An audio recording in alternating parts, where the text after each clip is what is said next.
भाभी, मेरे कपड़े धो दिए क्या? देवर जी, घर में वॉशिंग मशीन है ना? हाँ, तो वो काय के लिए है?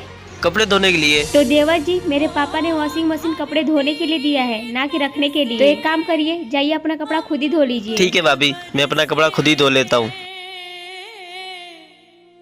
बहू, मैं मार्केट से आ गई। वैसे शाम होने वाला है, खाने में क्या बनाने वाली है? माँ जी, जो आप बोले वही बना दूंगी।